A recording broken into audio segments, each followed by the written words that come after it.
بالله من الشيطان الرجيم. بسم الله الرحمن الرحيم. إن الله اشترى من المؤمنين أنفسهم وأموالهم بأن لهم الجنة يقاتلون في سبيل الله فيقتلون ويقتلون وعدا عليه حقا في التوراة والإنجيل والقرآن.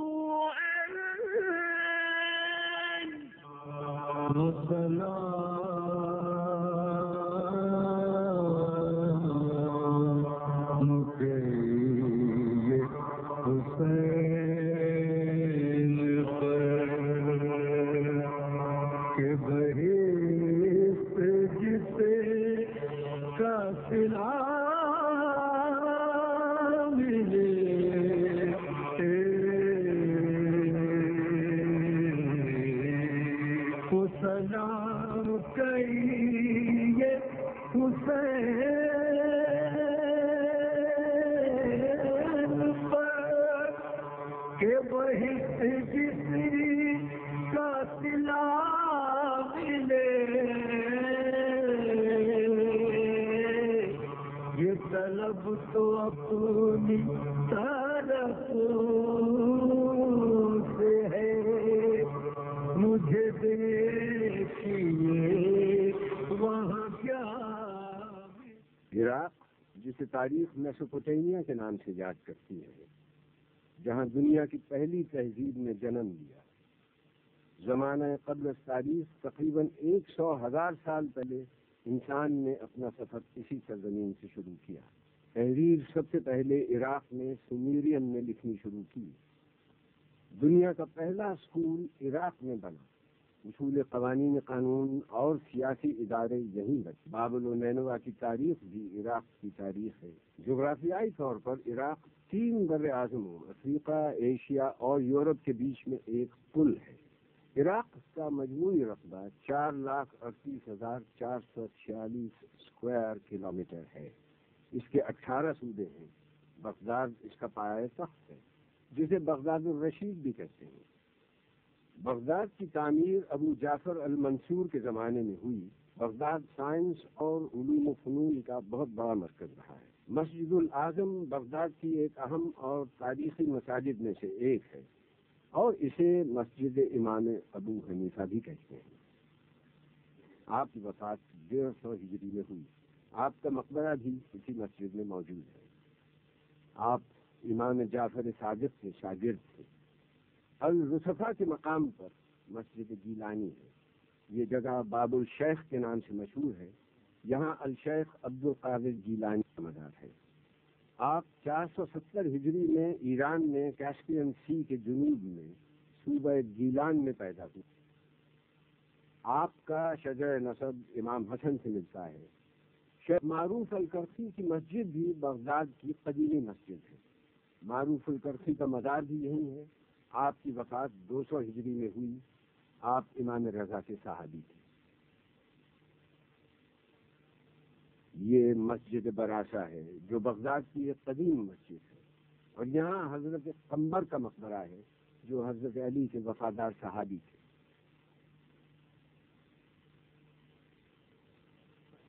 الکاظمیہ عراق کا قدیم ترین علاقہ ہے.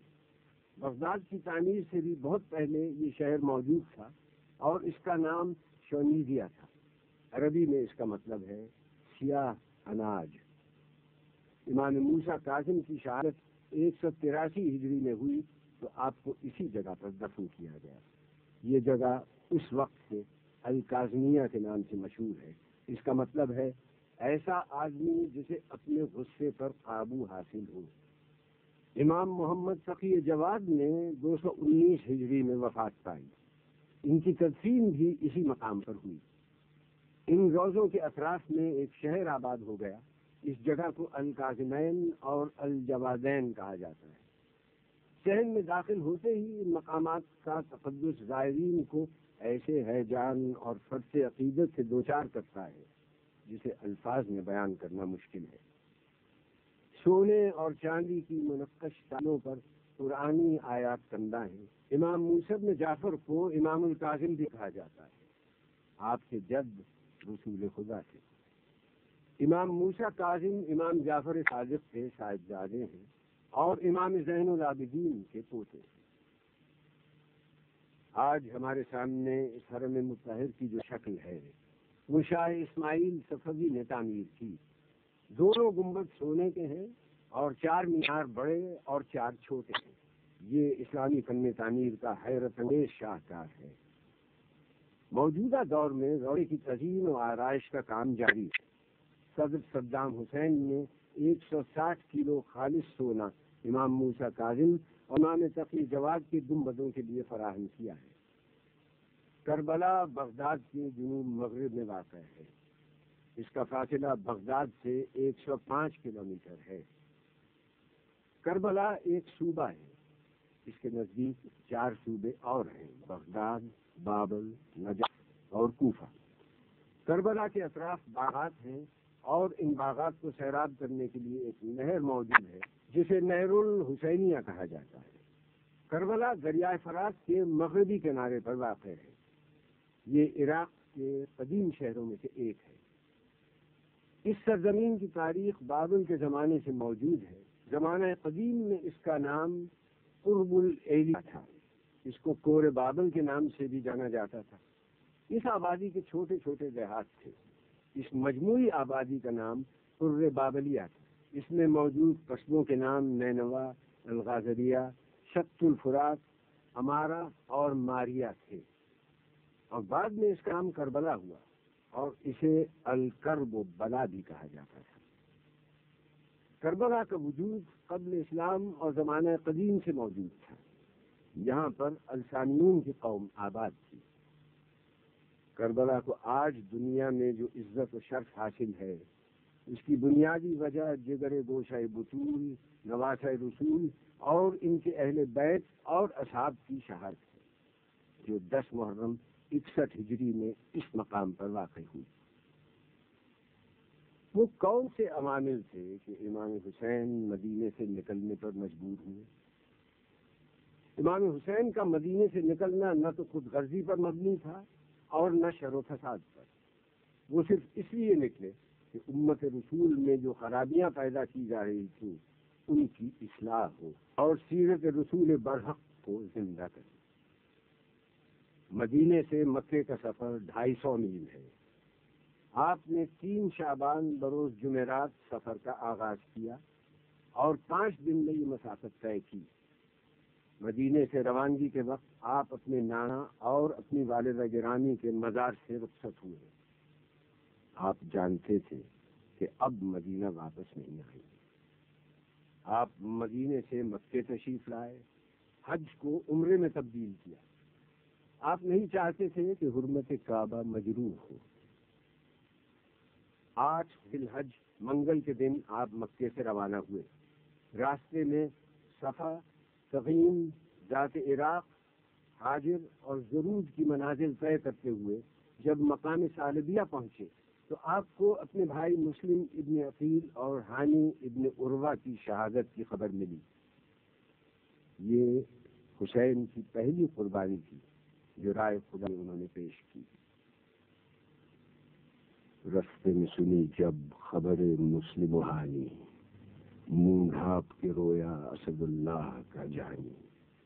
صدمے سے مسافر پر لہو ہو گیا پانی، فرماتے تھے افسوس برادر کی جوانی، آج ان پہ جو گزری وہ ہمارے لیے کل ہے، مسلم کی شہادت ہمیں پیغام اجل ہے۔ اس کے بعد منزل زبالہ وطن عقیق سے ہوتے ہوئے جب سرات کی منزل پر پہنچے تو آپ نے محرم کا چاند دیکھا۔ ذو حسن کی منزل پر خر کا لشکر آپ کے راستے میں مزاحم ہوا۔ حر نے آپ کے قافلے کو آگے جانے سے روکا. آپ نے کہا ہم غازریہ یا شفیہ کی بستی میں اتر جاتے ہیں.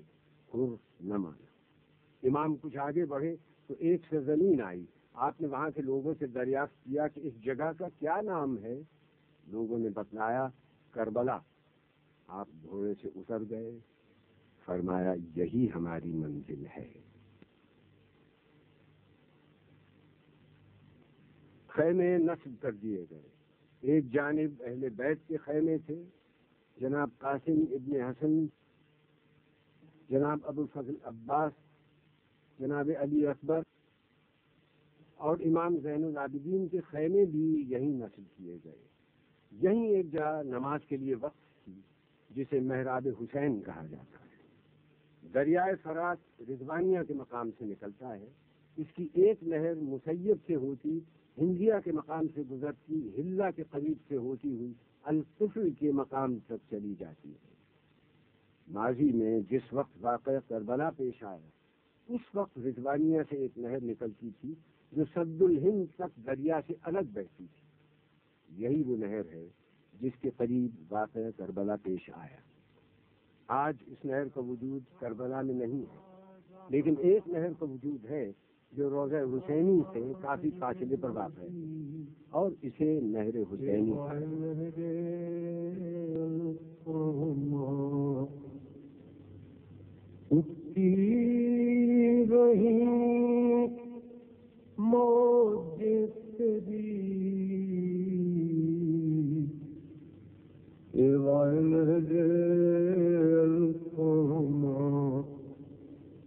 مشک پانی کے لیے عباس کے شان کہتے ندی لہو کی بہ گئی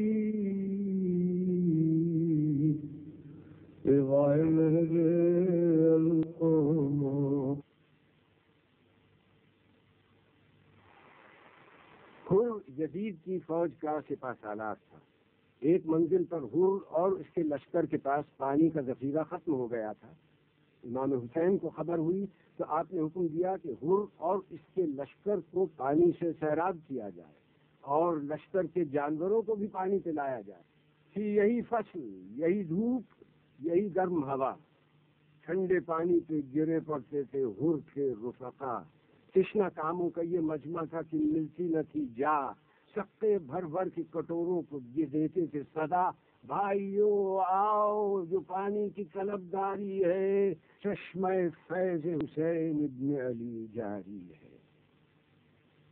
یہ حسین کا وہ حسن سلوک اور اخلاق تھا جس نے حر کی زندگی کو منقلب کر دیا. حر ناظم و شرمسار اپنی گردن جھکائے اور اپنے ہاتھ پشت سے باندھے ہوئے حسین کے خیمے کی طرف چلا. حسین کو خبر ہوئی. حر نے دیکھا کہ چلے آتے ہیں پیدل شبیر. دوڑ کر چوم لیے پائے شہ عرش سریر.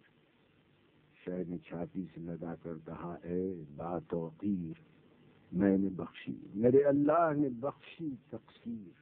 میں رضامند ہوں، کس واسطے مضطر ہے تو، مجھ کو عباس دلاور کے برابر ہے تو.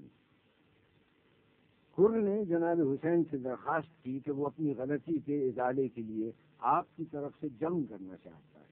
حر میدان جنگ میں گئے. زخمی ہو کر گھوڑے سے گرنے لگے تو امام حسین کو آواز دی. حر کی صدا سن کر آپ حر کی نصرت کے لیے قتل گاہ میں پہنچے. قبلہ رو کیجیے لاشا میرا اے قبلہ دین، پڑھیے یاسین کہ اب ہے یہ دم باز پسین. ہوش نزدیک ہے اے بادشاہ عرش نشین، لیجیے تن سے نکلتی ہے میری جان حزین. بات بھی اب تو زباں سے نہیں کی جاتی ہے، کچھ اڑا دیجیے مولا، مجھے نیند آتی ہے. مسیب ایک چھوٹا سا قصبہ ہے، کربلا سے تقریباً 40 کلومیٹر کے فاصلے پر ہے. حضرت مسلم ابن عقیل کے صاحبزادوں سید محمد اور سید ابراہیم کے مزارات ہیں. حضرت مسلم بن عقیل سفیر امام حسین تھے. آپ امام حسین کا خط کوفیوں کے نام لائے. یہ صاحبزادے اس سفر میں آپ کے ساتھ تھے. مسلم کی شہادت کے بعد یہ بچے قید کر دیے گئے اور بعد میں انہیں شہید کر دیا گیا. حضرت اون کی مقصد کربلا سے 10 کلومیٹر کے فاصلے پر ہے. جناب زینب کے صاحبزادے اور جعفر طیار کے پوتے ہیں. آپ کا سن اس وقت 9-10 برس کا تھا. جناب زینب نے ان کو اپنے بھائی کو قربان کر دیا. ان بچوں کی بڑی خواہش تھی کہ فوج کا علم ہمیں نصیب ہو. زینب نے تب کہا کہ تمہیں اس سے کیا ہے کام؟ کیا دخل مجھ کو؟ مالک و مختار ہیں امام. دیکھو نہ کی جو بے ادبانہ کوئی کلام، بگوں گی میں جو لوگ زباں سے علم کا نام. لو جاؤ بس کھڑے ہو الگ ہاتھ جوڑ کے، کیوں آئے ہو یہاں علی اکبر کو چھوڑ کے. حضرت عباس کا حرم مطہر امام حسین کے روضے سے 350 میٹر کے فاصلے پر ہے. امام حسین اور حضرت عباس دونوں روضوں کے درمیان ایک کشادہ صحن ہے جس میں 2 رویا کھجور کے درخت ہیں. حضرت عباس امام حسین کے چھوٹے بھائی اور علی مرتضیٰ کے فرزند ہیں. آپ کی والدہ گرامی کا نام ام البنین ہے. آپ کا تعلق قبیلہ بنی کلاب سے تھا. آپ کے 4 فرزند تھے. یہ سب کربلا میں شہید ہوئے. ابو الفضل عباس کے روضے کا صحن بہت وسیع ہے. صحن کے 8 دروازے ہیں: باب امام حسن، باب امام حسین، باب صاحب الزمان، باب امام موسیٰ ابن جعفر. ان کا رخ مغرب کی طرف ہے. باب امیر المومنین اور باب امام رضا، ان کا رخ مشرق کی طرف ہے. باب الرسول جس کو باب قبلہ کہا جاتا ہے، اس کا رخ جنوب میں ہے. شمال میں ایک دروازہ ہے جسے باب امام جواد کہا جاتا ہے. گنبد کی لمبائی 39 میٹر ہے. میناروں کی لمبائی 44 میٹر. رواق کی پیمائش 320 میٹر مربع، صحن کی پیمائش 9300 میٹر مربع اور حرم کی پیمائش 1836 میٹر مربع ہے. قبر مطہر کے اوپر گنبد ہے اور اس کو بھی خالص سونے سے بنایا گیا ہے. گنبد کے اندر مینہ کاری کی گئی ہے. سونے سے آیات قرآن کندہ کی گئی ہے. یہ گنبد بھی اسلامی فن تعمیر کا شاہکار ہے. صحن کے چاروں طرف کی دیواروں پر کاشی کاری اور نقش کاری کی گئی ہے جو اس فن کا ایک نادر نمونہ ہے. حضرت عباس کی ولادت 4 شعبان کو ہوئی. آپ دنیا میں تشریف لائے. آپ نے آنکھیں نہیں کھولی تھیں کہ علی نے کہا حسین کو بلاؤ. حسین کے ہاتھوں میں عباس کو دیا اور آنکھیں کھولی. حسین نے اپنے بابا سے سوال کیا کہ آپ نے میرے بھائی کا کیا نام رکھا؟ کہا عباس. عباس کے معنی ہیں بفرا ہوا شیر. آپ کو قمر بنی ہاشم اور باب الحوائج بھی کہا جاتا ہے. آپ کی تربیت دامان علی اور دامان حسن حسین میں ہوئی. آپ کا اخلاق، فضل، ادب، علم، شجاعت بے مثال تھا. آپ نے امام حسین کو بڑا بھائی نہیں آقا سمجھا. امام حسین نے بھی آپ سے ہر مرحلے پر صلاح و مشورہ کیا. امام حسین کو جب بھی کوئی مشکل ہوتی حضرت عباس بڑھ کر بھائی کا ساتھ دیتے. 60 ہجری میں امام حسین نے مدینے سے سفر کا آغاز کیا. حضرت عباس کو سامان سفر تیار کرنے کا حکم دیا. آپ نے حکم کی تعمیل کی. والدہ گرامی ام البنین نے آپ کو ہدایت کی کہ میرے 3 بیٹے بھی تمہارے ہمراہ جا رہے ہیں. میں نے زندگی بھر فاطمہ زہرا کے گھر کی کنیزی کی ہے. حسین پر اگر کوئی وقت آئے اپنی جان کو حسین کی جان سے عزیز نہ رکھنا. کی عرض میرے جسم کے جس وقت تک ہے سر، ممکن نہیں ہے یہ کہ بڑھے فوج بد گوہر. تیغیں کھینچیں جو لاکھ تو سینہ کروں سپر. دیکھیں اٹھا کے آنکھ یہ کیا تاب کیا جگر. ساونت ہیں پسر اسد ذوالجلال کے، گر شیر ہو تو پھینکتے آنکھیں نکال کے. عاشق، غلام، خادم دیرینہ، جانثار، فرزند، بھائی، زینت پہلو، وفا شعار، رات رساں، مطیع، نمودار، نامدار، جرار، یادگار پدر، فخر روزگار. یہ تمام صفات آپ میں وقت واحد میں موجود تھی. کربلا میں خاندان رسالت کا ہر فرد نمائندگی کر رہا تھا. حسن کی نمائندگی قاسم کر رہے تھے، حسین نانا کی نیابت کر رہے تھے، حسین کی نیابت علی اکبر کر رہے تھے، عباس علی مرتضیٰ کی نیابت کر رہے تھے۔ صبح عاشور کا سورج طلوع ہوا۔ سوال یہ تھا کہ حسین کی چھوٹی سی فوج کا علم کسے نصیب ہو۔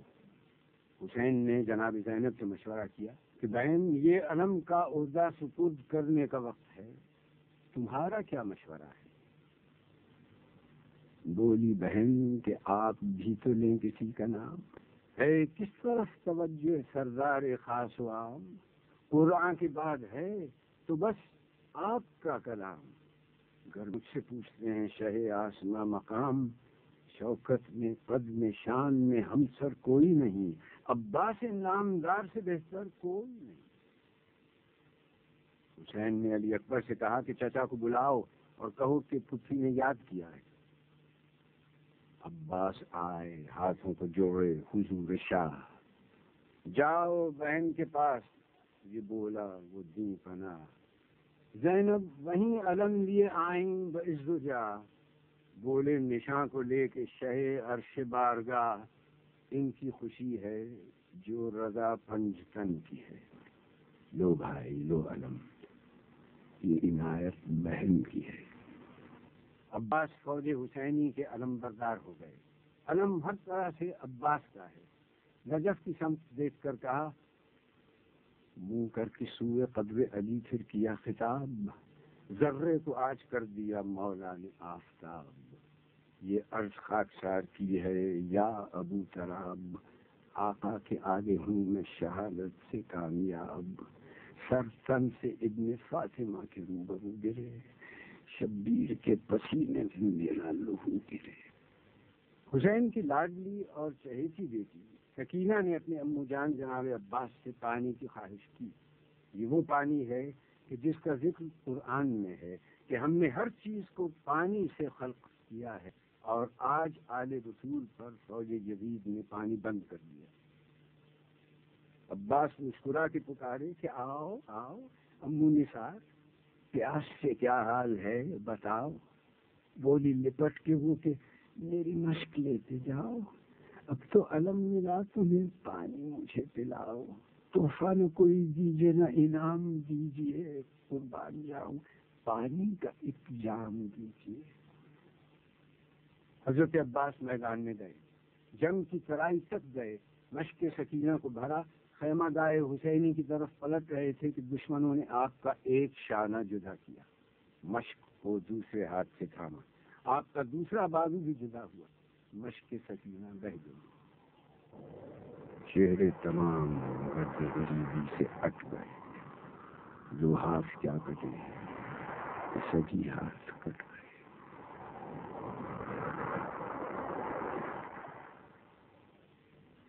سورہ توبہ میں ارشاد ہے، بے شک اللہ نے مومنین سے ان کی جان و مال کو جنت کے عوض خرید لیا، وہ اللہ کی راہ میں لڑیں گے، قتل کریں گے اور قتل ہو جائیں گے، یہ سچا وعدہ ہے، اس کا ذکر قرآن، توریت اور انجیل میں بھی موجود ہے۔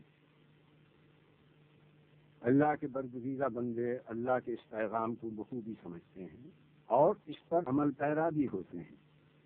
کربلا آتے وقت امام حسین فرماتے ہیں، موت فرزند آدم کے گلے کا ہار ہے، مجھے اپنے اسلاف سے ملاقات کا اشتیاق ہے، اتنا ہی جتنا یعقوب کو یوسف سے ملنے کا اشتیاق تھا۔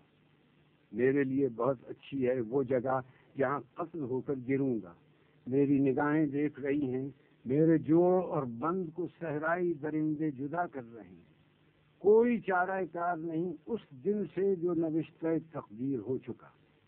خدا کی مرضی میں ہم اہل بیت کی مرضی ہے، ہم اللہ کے امتحان پر صبر کرتے ہیں اور صابروں کا اجر پاتے ہیں۔ یہی وہ جگہ ہے جہاں امام عالی مقام نے طفلی میں اپنے نانا سے کیے ہوئے وعدے کو پورا کر دکھایا، اپنے اہل بیت کے ہمراہ قربانی پیش کر دی، جہاں سن و سال کی کوئی پابندی نہ تھی۔ 6 ماہ کے علی اصغر سے لے کر 80 سال کا بوڑھا حبیب ابن مظاہر بھی کربلا کے معرکے میں موجود ہے۔ روزے کی عمارت کئی تاریخی ادوار سے گزری ہے، زمانے کے ساتھ اس میں کئی تبدیلیاں آتی رہیں، افتاد زمانہ کے سبب عمارت کو نقصان بھی پہنچا اور اس کی تزئین اور آرائش وقت کے مطابق بھی ہوتی رہی۔ آج موجودہ صورت میں یہ روزہ بے مثال ہے، اور اس مقدس سرزمین پر دنیا جہاں سے ہر سال لاکھوں کی تعداد میں لوگ یہاں آتے ہیں اور نواسہ رسول جگر گوشہ بطول کی زیارت سے فیض یاب ہوتے ہیں۔ قلعہ زینبیہ یہ وہ مقام بلند ہے جہاں جناب زینب نے اپنے بھائی کو جنگ کرتے دیکھا تھا۔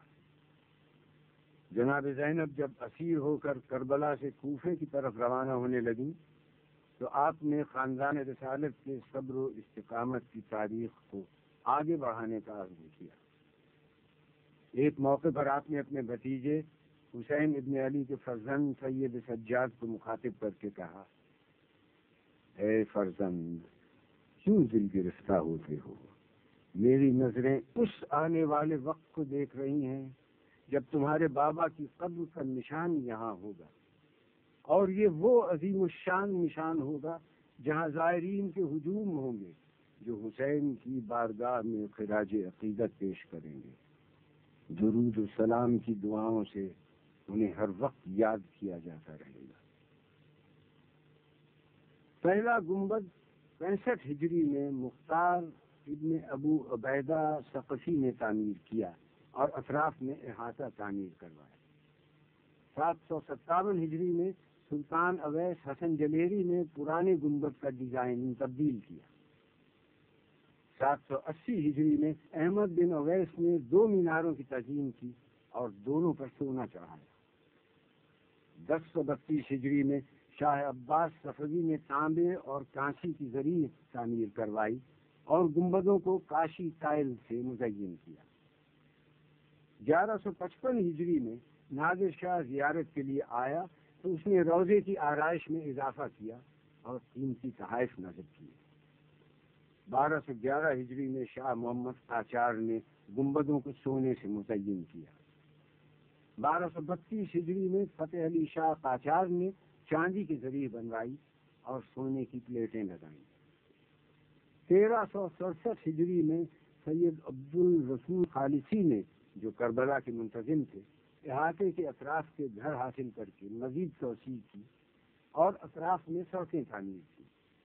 1358 ہجری میں ڈاکٹر سیدنا طاہر سیف الدین نے ٹھوس چاندی کے ذریعے ہدیہ کی۔ 1360 میں عالی مرتبہ ڈاکٹر سیدنا طاہر سیف الدین نے مغربی مینار دوبارہ تعمیر کروائے۔ روضے کے 4 دروازے ہیں۔ مرکزی دروازے کو باب القبلہ کہا جاتا ہے، ایک کا رخ جنوب کی طرف، ایک کا رخ مغرب کی طرف، اور 2 دروازوں کا رخ شمال کی طرف ہے۔ یہ دروازے قیمتی لکڑی سے بنائے گئے ہیں۔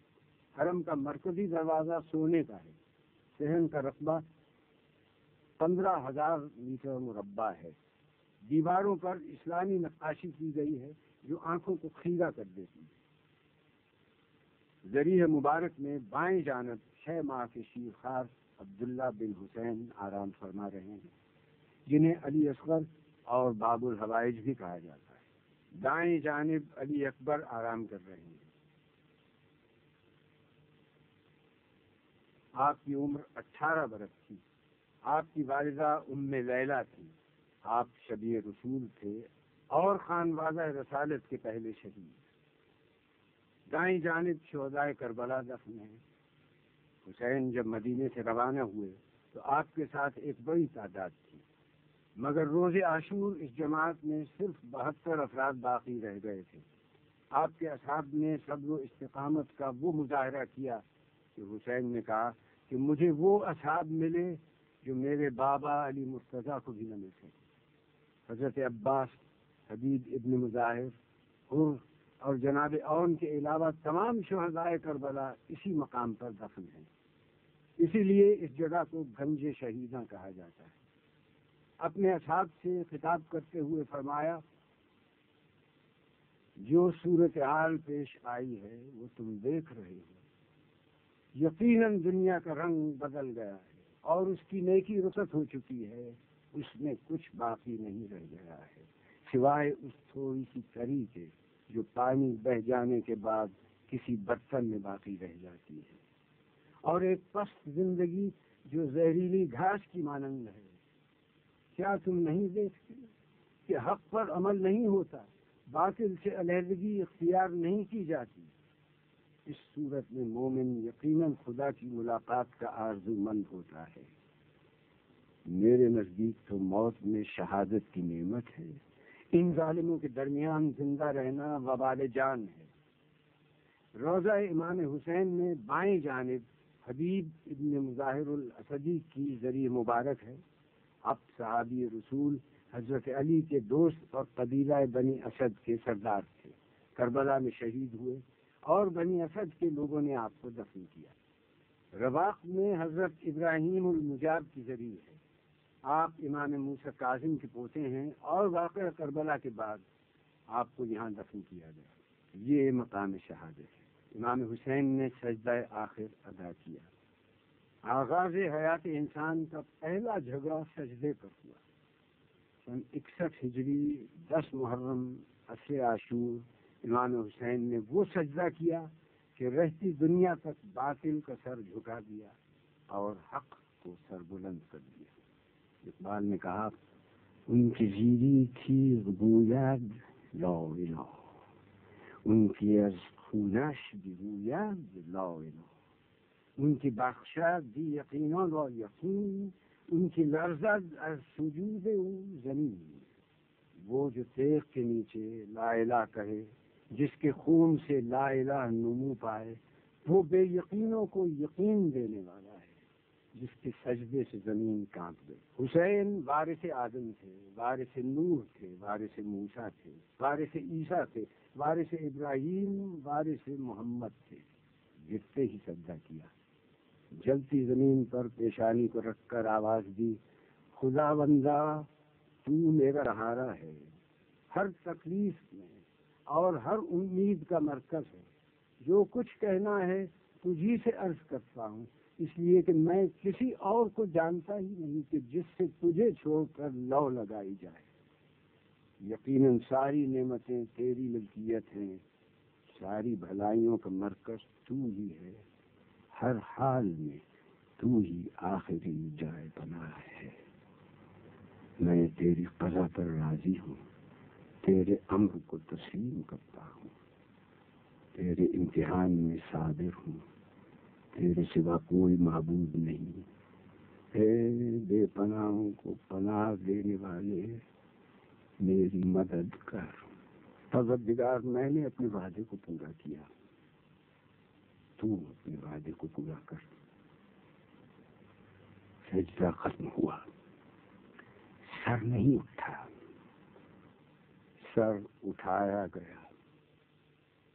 ہاں اے حسین مصلح افکار مرحبا، اے بے نیاز رمزت و بسیار مرحبا، اے تیغ انقلاب کی جھنکار مرحبا، اے دست کردگار کی تلوار مرحبا، تو